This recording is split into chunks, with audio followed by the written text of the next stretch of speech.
Sim and Race Driver show with me, Hugh Hatrick. This is our short update show because there's been so much news about motorsport and Formula One in particular. We thought we must give you an update and we thought we'll go live and use the Podbean Live platform. So, welcome to all our listeners and viewers who have been watching as well on YouTube. We will do probably a short video as well a little bit later on. Now, if you haven't seen our video from yesterday, it was with, of course, the GT legend David Parral, who gave a wonderful interview and went into such incredible insight as to what it's like to be a GT driver and also a top player on Gran Turismo Sport. You really must listen to that, especially if you're keen on sim racing or really just want to get an insight as to what a real racing driver's life is like, how he tackles a circuit. There's really so much in there. It was an absolute pleasure doing the show with him yesterday and one that we recommend. Now, feel free to leave us a comment, whether it be here on Podbean or you can send us an email at info@hughhatrick.com and we will answer your questions there. And we've already had a few comments on our last show regarding hands devices and safety devices. So once we get another legend of motor racing, we'll be able to put that question to them. So let's get straight to the headlines. Now, the first major headline is, of course, the Formula W Series, which just released just yesterday that they are going to be accompanying the Formula One brigade, you could say, the incredible world of Formula One, for the last two races of the W Series season. So it is going to be at the United States Grand Prix and also the Mexican Grand Prix, which is kind of towards the end of the Grand Prix season. I'll get the dates here. It is the 24th of October in Austin, in Texas, and of course in Mexico, Mexico City, for the Grand Prix there. And for the last, that will be the last title, maybe perhaps title decider, but that'll be the last race for the Formula W Series. And it's really kind of grown. In fact, there were over 40 women who applied for the series. I know that our co-host Andrew Dixon is a big fan of the W Series. I wonder why, but he was saying that yep, it's all done and it's going to be pretty reasonable. Now, this I'll give you the new drivers who are starting. This is the first one is from Norway. It's Ayla Agren. I hope I'm pronouncing this right. And she is from Norway. She's one of the first and six new entrants. Then we've got Abby Eaton. Now, she, of course, is the racing driver for the Grand Tour, driving all those incredible cars around the Grand Tour circuit. So she will be starting this year. So she is very, very good. It's very interesting to see how she gets on. Then it's off to Spain, and it's Belen Garcia. She is one of the next new entrants. Then there's Naria Marte, also from Spain. Then it's to Russia with Irina Sidakova. She's just 16 years of age and she'll be in the W Series. And finally, Bruna Tomaselli from Brazil, who's 21 and she's the final new entrant into the W Series. And of course, Jamie Chadwick will head it off because she was the champion last year. And then it's going to be Viet Visser from the Netherlands, who will be in second place, or will be that she was the runner-up last year. But there's lots of other British drivers. We've got Alice Powell as well, which is pretty good. We've got Sarah Moore. We've got Jessica Hawkins. Yeah, and we've also got participants from the USA as well, and Saber Cook. So there's a real mixture. We've got people from Japan, from Liechtenstein, Spain, the UK, the Netherlands, Russia, Brazil.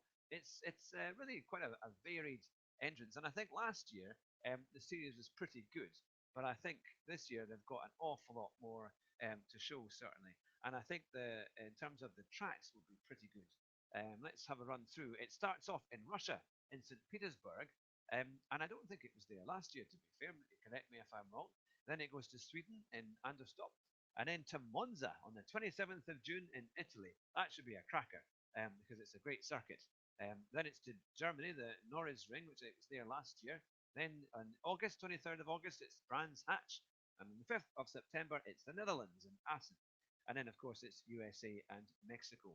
So let us know your thoughts. Do you think Abby Eaton will defend her title? Sorry, Jamie Chadwick will defend the title successfully, or do you think other drivers will come in and give her a good challenge? It was certainly very, very close last year, so there's certainly a chance that I think it will be a pretty good season. Now, the other main news was that Saudi Arabia has unveiled a plan for a Formula One race. Now, it's been designed by as I scroll down here, by Alexander Wirtz. He is a 45-year-old former Benetton, McLaren, and Williams driver, and also the 2 times Le Mans winner. And he's currently the chairman of the Grand Prix Drivers Association. Now, it's been given the proper like Grand One. It's the, or the, what they call it. It's the top design awards. In other words, it can take Formula One and it can take MotoGP as well. So it's going to be. They reckon that it'll be ready to host a race by 2023.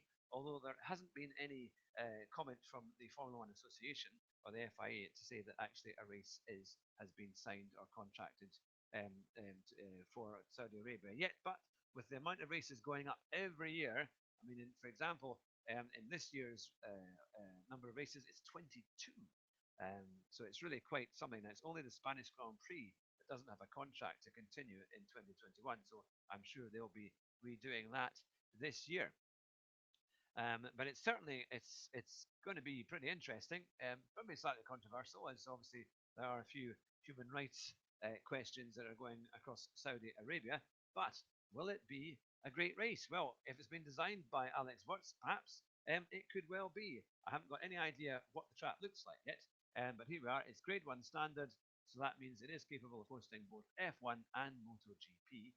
And it's going to be quite a thing. It's going to be like I think what they have in Abu Dhabi, where you have Ferrari World. You've got the huge circuit there at Yas Marina, and of course it's like an adventure centre as well. You can do kind of race series and all sorts of kind of outdoor pursuits.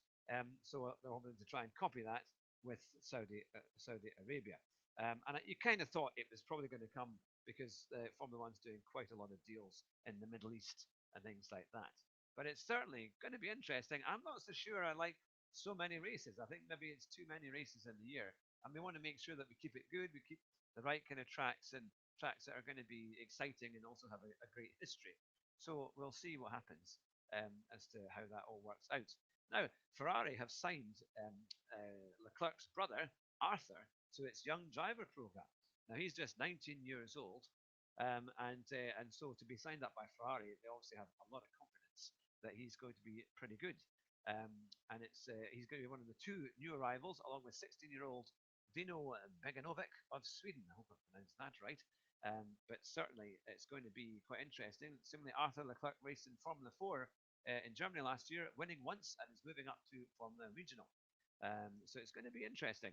Now, Ferrari sporting director Laurent Mickey said, "We have been scouting for more talented youngsters, and we are happy to announce that Arthur and Dino are joining us for what's going to be a very exciting season. Our focus will be on supporting them the best we can in their development as racing drivers and as young individuals as well." Well, of course, the Schumacher brothers, I think they were the last two to be in Formula One from the same family. So, will it be eventually? Can you see Charles Leclerc and Arthur Leclerc both driving perhaps for Ferrari or different teams, but both in Formula One at the same time? It's going to be interesting. Leclerc certainly showed that he could battle pretty well last year. Quite controversial moves, especially with Max Verstappen, but I think there's a lot more for him, and I'm sure we'll see that this year. So those are the main two headlines. I know as well that the McLaren car, there was a big video with Lando Norris that you can see on YouTube because he was releasing the dates for the McLaren Formula One car to be launched. So there'll be more details on YouTube regarding that. And of course, Mercedes are set to launch their cars as well, and it's going to be sent through live text and schedule. So let's have a little look to see when these cars are being launched. Now, we've got the Barcelona testing on Wednesday, the 19th of February. Now, anyone who's not been to the Barcelona testing circuit or basically seen the pre-season testing, it's a fantastic way to get to see the Formula One cars for a fraction of the price. When we used to go when it was in Jerez, and it was literally €10 for the whole day, and that got you right the way around the whole circuit. You could get close up to the action. I'm not sure of the exact price, to be fair, for what it is in Barcelona, but I don't believe it's any more, or certainly not a massive amount more. Perhaps someone might want to leave us a comment if you've been or if you know what the price is, and you can let us know. But certainly, it's fantastic to see it. It's great fun. And before you know it, you're getting to see all the brand new cars as they race out of the pits and do lots of laps and testing. And normally, it's nice to get the sunny weather in Barcelona as well, because it's a bit better than being in drizzly Britain at the moment. It's rather grey and it's about 4 degrees where we are here in the southeast of Scotland. So, what's coming up? Well, we have got Josh Martin, who is an esports driver, and he also does events for Formula One and for esports. He's going to be. I'm really looking forward to getting him on the show. That should be round about the 30th of January. That will be. We'll be doing it live. We'll be having the live stream on YouTube, and then we'll put it out for a podcast later on that day. But if you've got a particular person you'd like us to try and interview, or if you would like to come on the show as a guest, give us an email. You can simply email at info@hughhatrick.com, and we would love to have you on the show, especially if you're a Formula One addict or an enthusiast, because that's where all our hosts have come from. We're all motorsport enthusiasts and enjoy talking about Formula One. Now, let's see what we have here also in the Formula One updates and motorsport.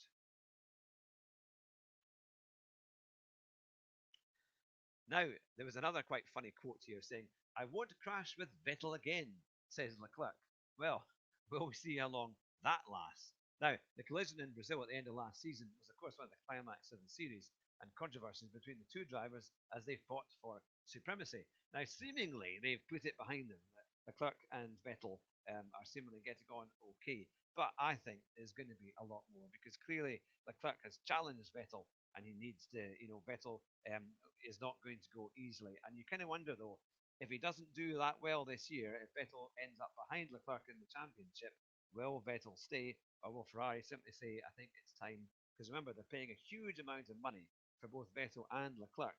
So you've got to wonder, is it going to be viable to keep the two in the same team? Or will they send Vettel on his way and replace him with somebody a little bit cheaper? And certainly there's plenty of talent out there for hopefuls to get into Formula One. So it'll be interesting to see what will happen there. I have to say, I'm looking forward to the Formula One season. In fact, I can't wait for it to start on the 15th of March, which is going to be the first race in Australia. And I think it's going to be a great year. I think because there haven't been so many regulation changes since the last year before the major changes, and that's going to be pretty good. It should be pretty close. I certainly think that Verstappen and Red Bull were very close last year. They were getting closer and closer to Mercedes and to Ferrari. So I think this year could be really one of the best we've had in a while. And let's face it, last year was pretty good too. So I think if we can get good races, and I think there's every chance of that, we're going to be in for a good run. Now, there was also a story that Formula One is looking at doing two-stroke engines or having two-stroke engines for the proposed engine changes that will come into effect round about 2025. Now, of course, there's been massive amounts of technological improvements, so it's not like having a lawnmower, which is a two-stroke engine. These engines, they reckon, would sound an awful lot better, could produce huge amounts of horsepower, and I think it was Pat Simmons, who's one of the designers for Formula One now, who's kind of taking the lead on engine design and what they want to do with Formula One in the future. And he was saying he reckons it's the way to go. They can put all sorts of technology with it, like hybrids and electrical power too. So it could be really quite an interesting um, idea. But let us know what you think. Do you think two-stroke engines should be in Formula One? It could be quite interesting. I mean, certainly if they're any louder and sound better, I'm hoping for high revs. That's what we want. Nice high revving, pleasing engine sounds. I think would bring back some of the show to Formula One. That's really the only thing I think that's missing is that it's far too quiet and the engine sound isn't that great. But there you have it. What's going to happen? Well, you can let us know. What are your predictions? Who do you think will win the Formula One championship? Will Hamilton manage to equal Schumacher's incredible um, pace of 7 world titles? Could Hamilton do it next year? Well, it's his first chance to. We'll see what happens. But let us know in the comments as to what you think of the show and your comments on Formula One and motorsport. And we'll do our best to mention you in the show and also to answer your questions. But you've been listening to the Car Sim and Race Driver Show with me, Hugh Hatrick. But next week, we'll have Andrew Dixon or Andrew Marr, one of the two will definitely be back. I will see you later. Take care and remember our motto: drive fast and try not to crash.